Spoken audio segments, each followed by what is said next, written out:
Vous semblez oublier en effet, mes amis, que vous n'êtes que des salariés. C'est-à-dire les êtres les plus vulnérables du monde capitaliste. Des chômeurs en puissance.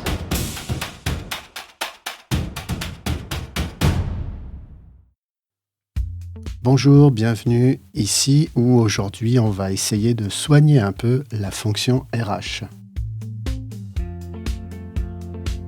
La fonction RH est souvent mal aimée, elle est fréquemment vécue comme une fonction en porte-à-faux avec le travail réel. Elle se charge de règles, de procédures, d'indicateurs, mais elle porte aussi des responsabilités lourdes sur le plan humain, sur le plan social et sur le plan juridique. Dans ce paysage, il est facile pour la psychologie du travail d'apparaître comme une fonction en vis-à-vis, non pas ennemie des RH, mais appuyée sur une autre manière de comprendre ce qui se joue dans l'activité. Aujourd'hui, avec Samantha Marcolin, nous allons marcher sur cette ligne de tension. Samantha connaît les deux versants. Elle a passé plusieurs années dans la fonction ressources humaines, au cœur des organisations, au cœur de leurs contraintes. Et puis, elle a pris la pilule rouge. Elle s'est formée à la psychologie du travail. Un tel parcours permet de tourner autour d'une question: qu'est-ce que le regard sur le travail réel oblige à laisser derrière soi quand on a été formé à le gérer? Vous trouverez le profil LinkedIn et d'autres liens dans la description de l'épisode. Et je laisse Samantha se présenter. Bonne écoute! J'ai d'abord fait des études de philo, puis j'ai été bosser dans un centre d'appel où je me suis posé beaucoup de questions sur mais qu'est-ce que c'est que ce monde du travail? Et donc après ça, je me suis dit tiens, faudrait quand même que j'ai une vraie profession en fait, parce que philosophe à l'époque c'était pas vraiment un métier, enfin sauf à se destiner à l'enseignement. Et je me suis dit que ce qui correspondait, enfin en tout cas j'ai pensé que ce qui correspondrait le mieux à,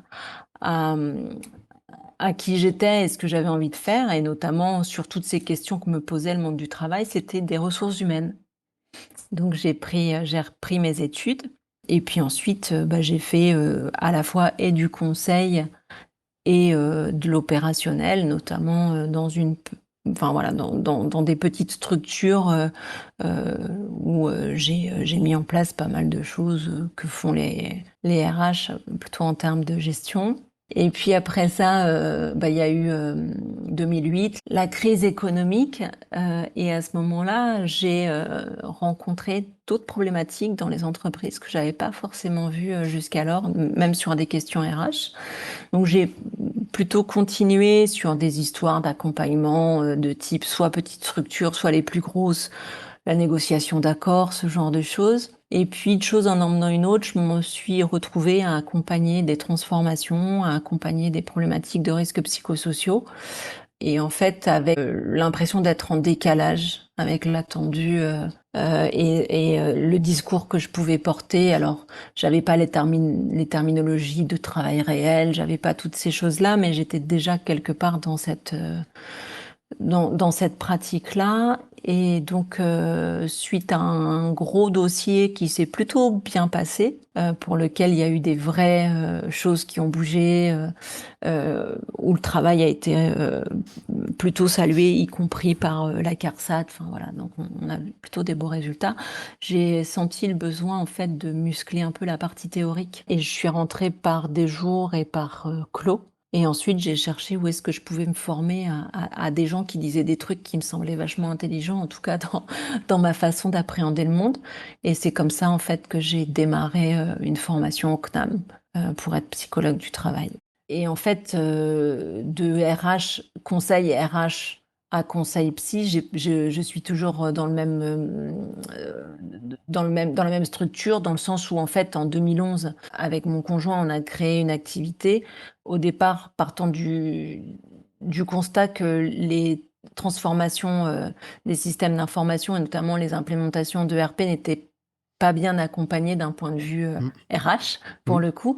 Et donc, on s'était dit qu'il y avait quelque chose à faire. Donc, on a créé une structure dans laquelle on avait à la fois cette compétence SI et ma compétence RH.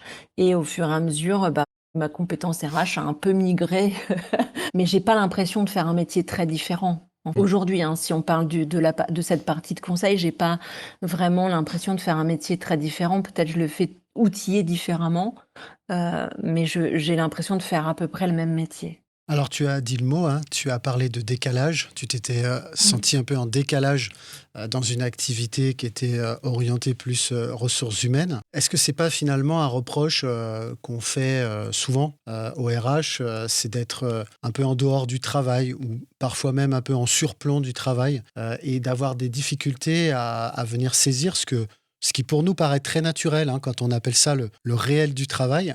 Mais c'est quelque chose, tu viens de le dire, que on ne connaît pas tant qu'on ne l'a pas appris.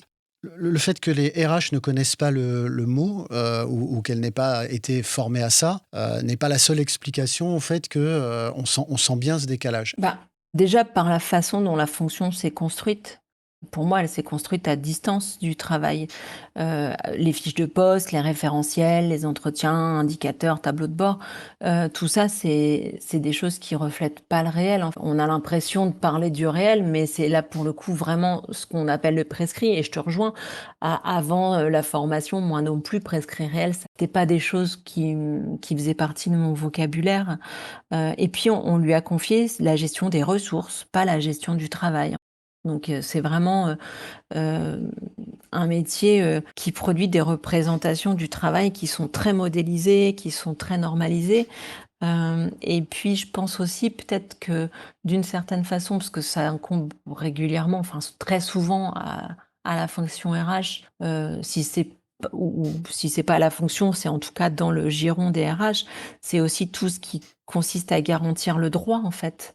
La légalité, le code du travail, et je pense que ça doit renforcer une forme de normalisation et peut-être encore plus, enfin voilà, si j'essaye de déplier, quand tu as une délégation de pouvoir et que tu as une responsabilité qui est engagée au niveau pénal, bah, il est possible que tout ça, ça te conforme à une forme d'esprit qui va être très dans la normalisation. Et puis peut-être aussi, ça c'est une autre hypothèse, mais que je fais moins en tant qu'un un regard psy sur la fonction RH, c'est que ça coûte cher politiquement de regarder ce qui se fait vraiment.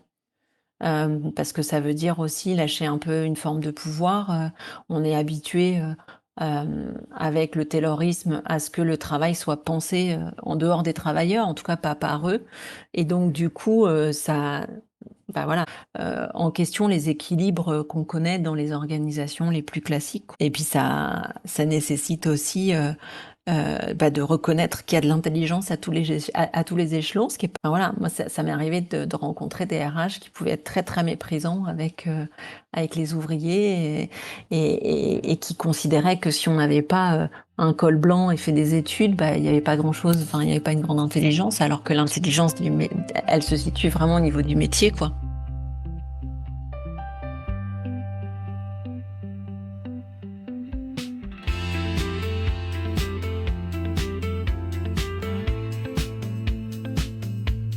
Ça fait écho à l'article de Pralon qui s'appuie sur les travaux de Bénédicte Vidaillé, je crois, enfin, C'est ça, ouais. où c'est ça, ouais, où il parle d'une expérience qui a été menée avec des étudiants en RH qui sont déjà avancés dans le cursus. Tu m'arrêtes, hein, si 86 groupes d'étudiants en sciences de gestion, RH, etc. Ouais. Plutôt en fin de cursus.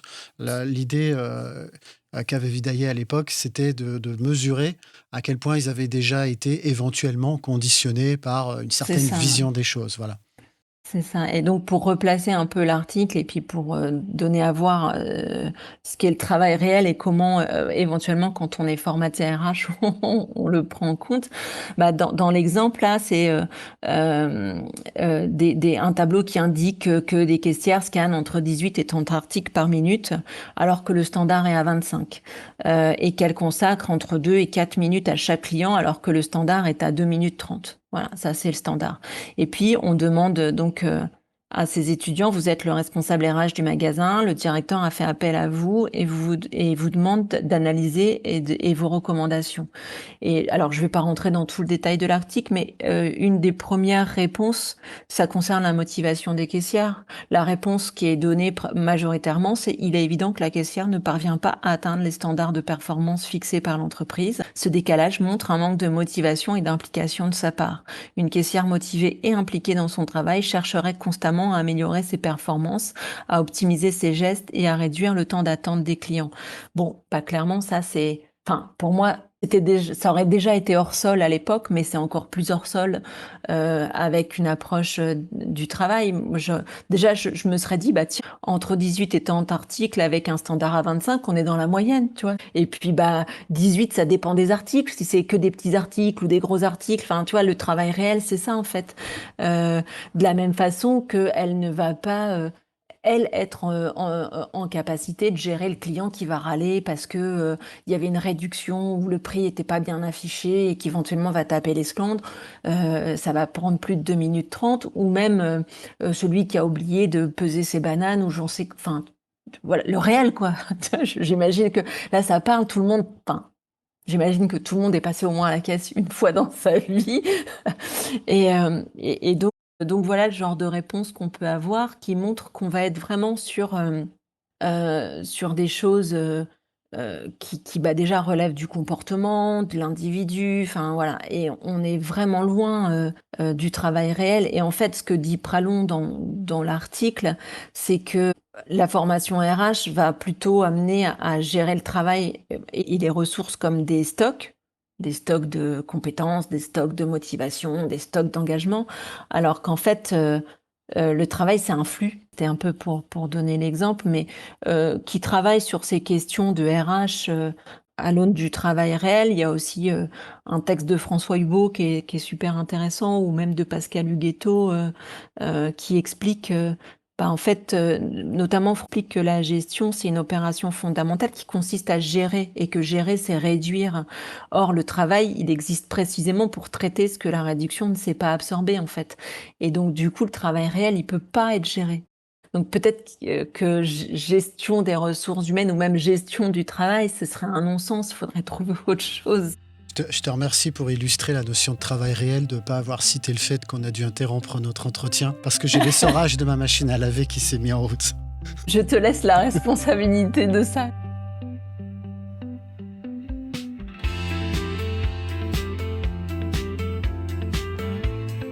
On voit bien ce que le passage à un paradigme, à une manière de réfléchir qui inclut le travail réel et toutes les dimensions du travail réel, on voit bien ce que ça oblige à apprendre. Et j'ai une question un peu idiote, c'est qu'est-ce que de passer de RH à psy oblige à désapprendre ? On parle des RH en général, ou en tout cas l'image qu'on peut avoir des RH, ou peut-être ceux qu'on a rencontrés, je dirais une forme de certitude. Il faut clairement désapprendre. Et puis en fait, ça me concerne aussi, avoir passé 20 ans à faire du conseil et donc être considéré comme un expert d'un métier, et passer dans la peau du psy, ça oblige justement à lâcher cette expert. Enfin, voilà, il y a la question des certitudes et puis il y a la question de l'expertise en fait. En tant que psy, tu n'es pas expert de grand-chose, si ce n'est de la qualité d'écoute que tu vas être en capacité de mettre au service. Et de la posture hein, également. C'est des et choses de la posture. qu'on dit souvent ici, c'est que ce que les DRH ne comprennent pas quand on arrive, nous, c'est que la seule chose qu'on a à vendre, c'est une posture finalement. Et des méthodes pour faire parler le travail, pour faire parler les personnes. Mais effectivement, on n'arrive pas en sachant si telle situation, alors telle pathologie. Ça, c'est de la médecine et c'est pas du tout ce qu'on fait, quoi. Et puis peut-être pour continuer sur ce que tu dis, la difficulté aussi dans cette relation qu'on peut avoir en tant que psy, enfin je nous inclus, j'imagine qu'on est nombreux quand même à partager cette difficulté, c'est que en dehors de cette posture, de cette qualité d'écoute et éventuellement voilà d'une méthode qu'on peut mettre à disposition, on est, enfin moi je suis incapable de vendre un objectif ou un résultat en fait, contrairement à d'autres consultants que je vais pouvoir retrouver chez des clients chez qui j'interviens, qui ont des trucs hyper structurés et qui t'annoncent où ils vont aller, même s'ils n'y arrivent jamais, mais ils te l'annoncent d'entrée de jeu. On va aller là, avec beaucoup de certitude, etc. Euh, et ouais, ça aussi, ça fait partie du truc peut-être à désapprendre, parce que dans le métier des RH, il y a quand même énormément de procédures. Je pense notamment même à tout ce qui va être légal, enfin voilà. Et donc du coup, il y a quelque chose de très concret. Tu sais, tu dois faire un contrat, tu sais quoi mettre dedans ou quoi pas mettre dedans, etc. Tu dois faire une rupture conventionnelle, tu as une procédure, il y a des choses à suivre. Alors bien sûr, il y a toujours le réel, mais n'empêche que à côté du réel, il y a ta procédure, et quoi qu'il arrive, il faut que tu la déroules, parce que sinon t'es pas dans les clous. Donc il y a aussi ça à désapprendre, c'est que là il y a rien d'écrit en fait. Il n'y a pas de certitude, et en fait je pense que c'est un peu en fil rouge ce que disent les articles dont j'ai parlé rapidement, enfin que ce soit Pralon ou Huguetto, c'est que plus la gestion cherche à réduire l'incertitude, plus le travail réel va en produire en fait. Parce que s'il en produit pas, ça fonctionne pas. Donc ouais, il y a quelque chose de cet ordre-là, et probablement que c'est vraiment le truc à désapprendre en tant que RH.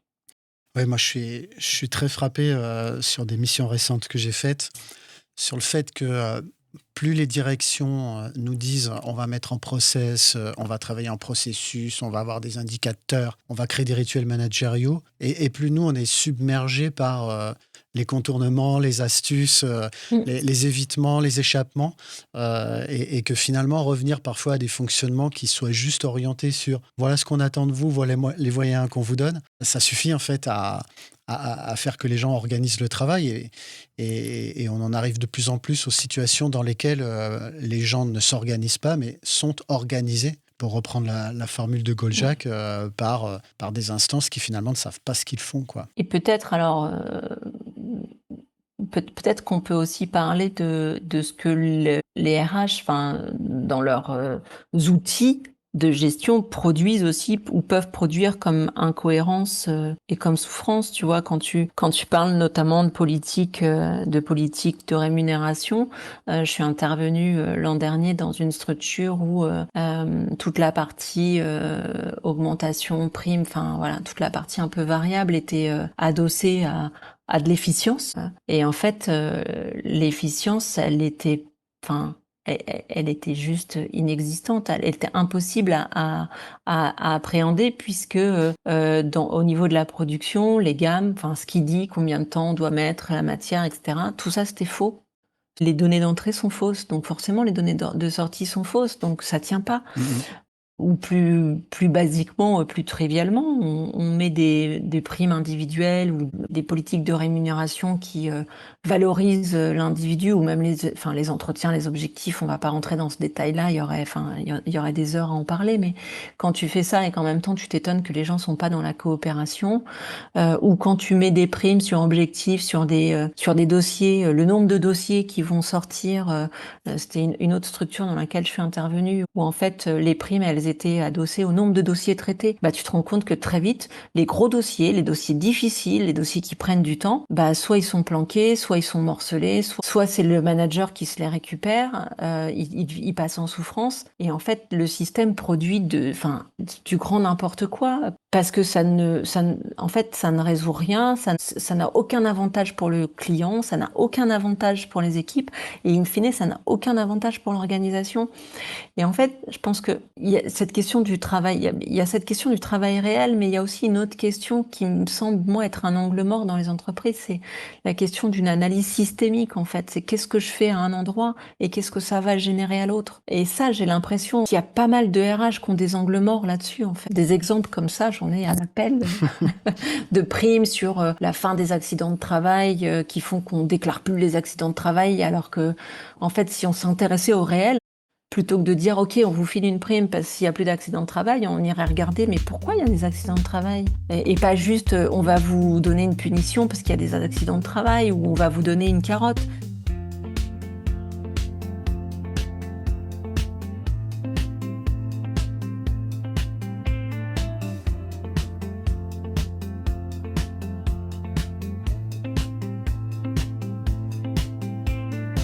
J'envisage Beaucoup de DRH que je rencontre, alors moi je fais entre 10 et 15 missions par an depuis 17 ans, donc j'en ai vu des RH et des DRH, j'en ai quand même croisé une bonne quantité, et j'ai pas une réponse unique pour tous, mais je vois bien qu'ils sont pour beaucoup pris dans le conflit de loyauté en fait. J'ose pas convoquer la notion, surtout en ce moment, de dissonance cognitive et de rationalisation, parce que ça fait un peu l'actualité et je suis pas sûr que ce soit vraiment là que ça se joue. Mais il y a bien une loyauté envers ce qui se représente de la mission. Finalement, ressources humaines avec le grand H. Une DRH récemment se présentait à moi en disant « Je ne suis pas responsable des ressources humaines, je suis responsable des relations humaines », tout ça. Au-delà de la forme que ça prend de redéfinir les mots, on sent qu'il y a une vraie envie de travailler ces sujets et d'être au cœur de ces problématiques de liens, de relations entre les gens. Mais il y a aussi une loyauté envers l'entreprise, son résultat économique et sa stratégie. Et c'est pas toujours bien compatible, quoi. Ouais, alors de ma place, hein, et ma place, elle est quand même assez confortable parce que ce métier de RH, quand je l'ai fait dans des petites structures, pas dans des gros trucs, pas dans des grosses directions où on a déjà saucissonné, tu vois, qui s'occupe de ça et qui s'occupe de ça. Et je l'ai fait à dessein dans des petites structures pour pouvoir justement pas me contenter de la casquette RH. Donc, de ma place, je pense qu'on concilie pas forcément. Il y a effectivement des moments où tu peux pas concilier. Maintenant, moi, j'ai toujours eu la conviction que si on prend soin des gens, ils le rendent bien. Est-ce que c'est ça que tu appelles loyauté ? J'ai un autre exemple d'un salarié qui était en retard régulièrement. C'était des horaires d'entrée fixe, hein, l'embauche à 8 heures avec carte de pointage. Et puis ça posait problème, bah oui, par rapport aux autres, etc. Puis la loi, puis les règles, et puis machin. Et puis en regardant un peu ces cartes de pointage, je m'aperçois qu'en fait, c'est une semaine sur deux. Bon, une semaine sur deux, tu te dis, c'est étonnant. Et puis, du coup, tu le convoques, tu lui dis, bon, bah, hey, tu m'expliques? Bah oui, une semaine sur deux, j'ai mes gosses. Une semaine sur deux, la crèche, elle ouvre à 7h45, j'ai 20 minutes de route. Clairement, je peux pas être là à 8h, quoi. Tu fais quoi? Ah bah, t'as pas respecté la loi, t'es viré. Enfin, tu vois, c'était un gars qui était là depuis, je sais pas, 15 ans, qui bossait bien. Enfin, il y avait rien à dire, quoi. Bah, j'ai changé les règles. Alors, il a fallu que je bataille un peu, hein, parce que les autres, eux, 8 heures, c'était pas un problème. Donc, ils voyaient pas pourquoi on ferait un horaire variable. Et puis, au final, on a fait passer l'horaire variable. Et puis, en passant de l'horaire variable, on a fait de la pédagogie, on a discuté du travail réel.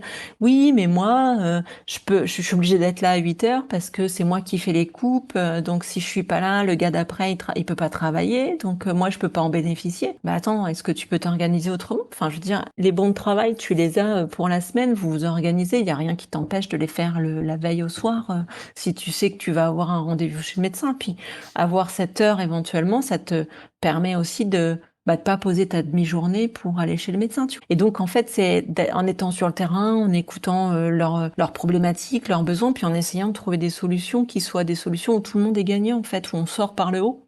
Et là, pour le coup, je pense que la loyauté, elle va à tout le monde parce que l'entreprise y trouve son compte. Éventuellement, il y en a qui seront intéressés pour finir un peu plus tard. Donc, s'il y a un client qui déboule, voilà, il trouve pas porte close.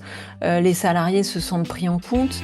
Et puis, ça change pas grand-chose. Enfin, clairement, pour moi, c'est ça l'intelligence au travail. Et les RH, ils devraient pouvoir permettre ça.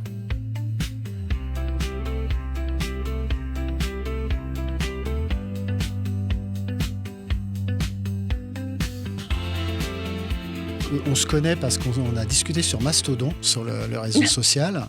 Et je trouvais que tu abordais les choses un peu comme je les aborde moi. Alors, on a la même formation de psycho du travail, mais c'est pas que ça. C'est aussi un certain nombre de convictions qui me semble qu'on partage.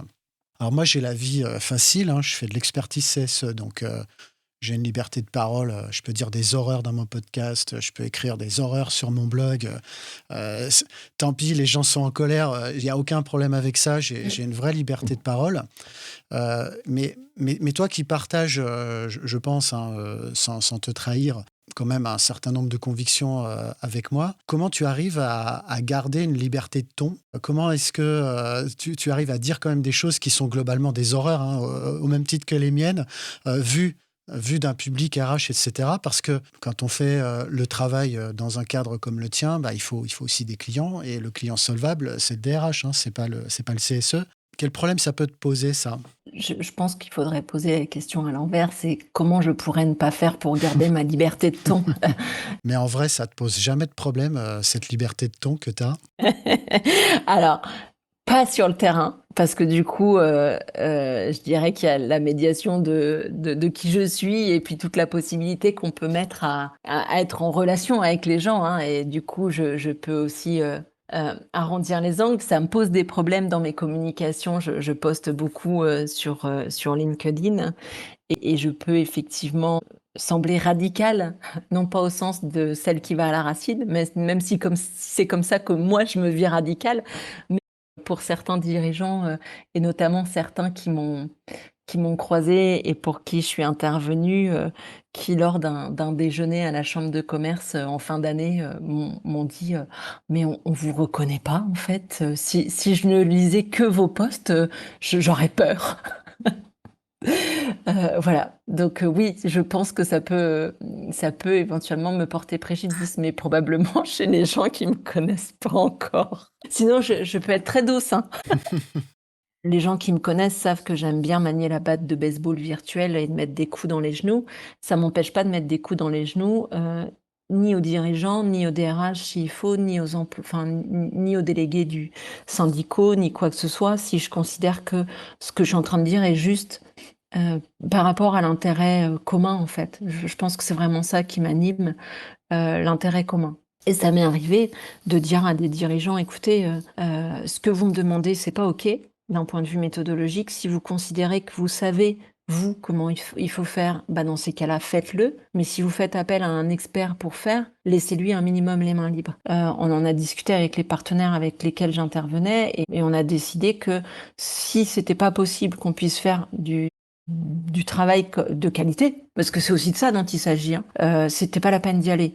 Parce que nous, on ferait pas du travail de qualité et ça n'aurait aucun intérêt pour le client. Ouais, on gagnerait des sous, mais on perdrait peut-être en image, j'en sais rien, tu vois, ou en capacité à transformer quelque chose en quelque chose de plutôt chouette. Et donc, on lui a dit, si c'est pas OK pour vous, nous, on n'interviendra pas. Et il a signé. Peut-être ça marchera pas à tous les coups, hein, mais pour l'instant, pour moi, il est hors de question de pas me donner les moyens de pouvoir faire du bon travail parce que ce serait contradictoire avec ce qu'on dit en tant que psychologue du travail. Si ce qui nous met en santé, c'est de pouvoir faire du bon travail et que demain, je me mets à faire du travail que je considère ni fait ni à faire pour apprendre l'expression, dans ce cas-là, je vais m'en rendre malade, en fait. Et tu vois, si je devais compter le nombre de témoignages que je reçois, moi, par email et même sur ma petite boîte vocale là, que j'ai mis en place, de gens qui me disent Ah, j'ai bien aimé tel podcast, mais voilà, la demande, elle porte là-dessus. Je pense notamment à toutes ces théories ou toutes ces méthodes un petit peu normées, comme le disque, des choses comme ça.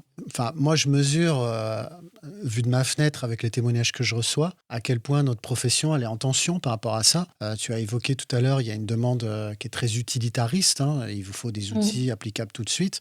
Et il faut soit avoir une roue de secours, soit avoir les épaules très larges, soit quelque part pas avoir besoin d'argent. Il faut parler des choses concrètes pour pouvoir refuser quand la demande, elle est cadrée comme ça. Et ça, je pense que c'est le sujet de la profession et c'est peut-être ce qui lui a fait le plus de mal aussi. J'ai la chance, comme je le disais au départ, d'avoir une structure dans laquelle il y a une double activité et une des deux activités ne souffre pas de ce genre de problématique, c'est-à-dire qu'il y a toujours de l'argent pour implémenter le dernier ERP, etc. Donc, je peux, quelque part, je peux me permettre. Mais effectivement, si j'étais seule si j'étais un psy du travail toute seule et que j'avais pas d'autres revenus que ceux de ces interventions, je pense que je serais en sérieuse dissociation parce que pour moi il y a des lignes à ne pas franchir. Enfin, je pense que ce qui m'importe le plus et depuis toujours, c'est de pas faire de mal.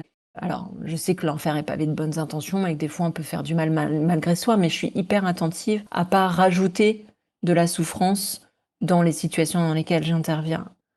Ce que moi j'ai envie de dire quand je t'écoute à la fonction RH, c'est on a les mêmes conflits de loyauté que vous, on a les mêmes problématiques que vous, on les aborde d'un angle différent. On a peut-être travaillé une autre posture que celle des RH. Alors, je fais des grandes généralités, il y a de tout dans la nature, mais on est dans le même univers, quoi. Et ce que je peux que regretter, c'est que les espaces d'échange, de dialogue, où on pourrait faire du lien, où on pourrait se dire ce genre de choses, ils sont, de mon point de vue, purement inexistants, sauf si tu m'apprends qu'ils existent en Normandie, là-bas chez toi. Non, en Normandie, il n'existe pas. Pour autant, peut-être il pourrait exister. Parce que, en fait, je me rends compte, on est loin de l'étude, il est randomisé, etc. Mais ce que j'observe sur le terrain, c'est qu'il y a quand même de plus en plus de DRH qui quittent la fonction pour faire du conseil, pour créer des petites structures, ce genre de choses. Et dans ceux qui quittent, ou pour être à leur compte parce qu'effectivement, je pense qu'à un moment donné, ces conflits, cette loyauté, et puis cette forme d'injonction contradictoire permanente à être dans des trucs qui marier la carpe et le lapin, je sais pas comment on peut dire les choses, c'est fatigant. Et je pense que eux aussi, ils sont une des premières fonctions à risque en fait psychosociales. Et j'en connais quelques-unes que j'ai envoyées au CNAM, donc tu vois, qui s'intéressent sérieusement depuis quelque temps à la question du travail réel, à la psychologie du travail. Et finalement, ces espaces, ils vont finir par exister très prochainement.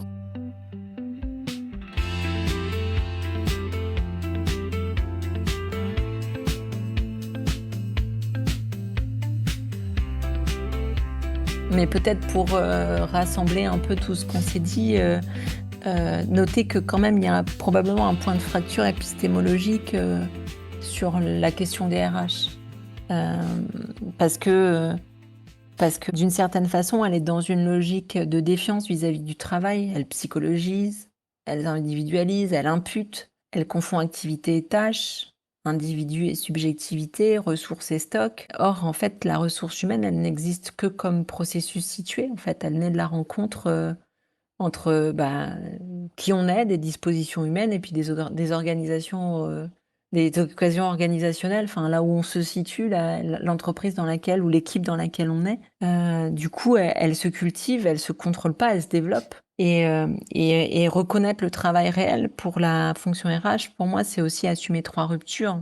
C'est renoncer à l'imputation simple, la causalité. Penser que l'autonomie, c'est pas une injonction, en fait. On peut pas être... Et puis reconnaître que la subjectivité, elle se capture pas, tu vois. Ça sera pas le mot de la fin, parce qu'il peut pas y avoir mot de la fin sur un sujet comme celui-là. Et parce que le mot de la fin, chez le psy du travail, c'est l'idée saugrenue. Est-ce que tu aurais une idée saugrenue à nous faire ruminer pour les jours qui viennent ?